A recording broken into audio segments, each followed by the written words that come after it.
Kinutlo gikan sa Ebanghelyo sumala ni San Lucas.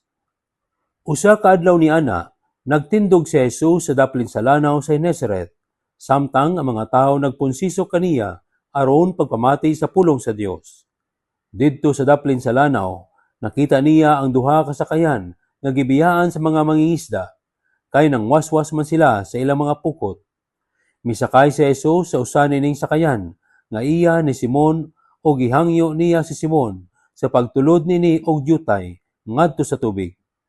Unya milingkod si Jesus sa sakayan o gitudloan niya ang mga tawo. Sa nakahuman na siya sa pagpanudlo, giingnan niya si Simon, "Palawod kamo o gitaktak ang inyong mga pukot aron makakuha kamo." Si Simon mitubag, "Magtutudlo, tibok gabi kaming nangisda ug wala gayud kami nakuha, apan kay sugo manimo, akong itaktak ang mga pukot." Ilang gitaktak ang mga pukot ug daghan gayud kaayo isda ang ilang nakuha ug tungod niini ang ilang mga pukot hapit na magisi. Busa gikamay nila ang ilang mga kauban dito sa laing sakayan aron muduol ug mutabang kanila. Nanuol ang ilang mga kauban ug ilang gipuno pag-ayo sa isda ang duha ka sakayan ug tungod niini hapit na sila malunod. Sa pagkakita ni Simon Pedro sa nahitabo, miluhod siya sa tubangan ni Jesus ug miingon, "Palayo ka nako, Ginoo, kay makasasala ako." Natingala kaayo siya ug ang iyang mga kauban sa kadaghan sa isda nga ilang nakuha. Natingala usab sila si Santiago ug si Juan nga mga anak ni Zebedeo ug kauban ni Simon.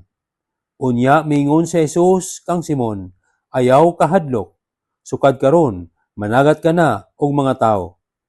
Og sa nadala na nila ang mga sakayan ngadto sa baybayon, gibiyaan nila ang tanan ug misunod sila kang Jesus. Ang Ebanghelyo sa Ginoo. Pag-ampo. Mahuna-hunaon nga Ginoo, imong gipadayag kang Simon Pedro ang imong walay puas nga gahom pinaagi sa adlaw-adlaw nga buluhaton. Tabangi pod kami nga makita ka namo og sa among ordinaryo o matagadlaw nga mga buluhaton, o nga sa among pagkakita kanimo, imo kaming dad-on sa pagpaubos sa among kaugalingon. Nga sama ni Simon Pedro, amo pod maila dinhi sa among kaugalingon ang among pagkadili angayan, o nga imo pod kami ingnon, ayaw kahadlok, aron makabarog pod kami pagbalik o makasunod pod kami diha kanimo.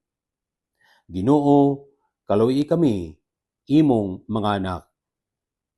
Amen. Salamat sa pagpaminaw sa Ebanghelyo o pag-apil sa pag-ampo alang karong adlaw.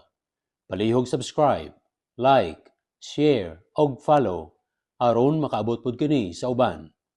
Og nga bendisyonan ka og ang imong pamilya sa ngalan sa Amahan, sa Anak ug sa Espiritu Santo.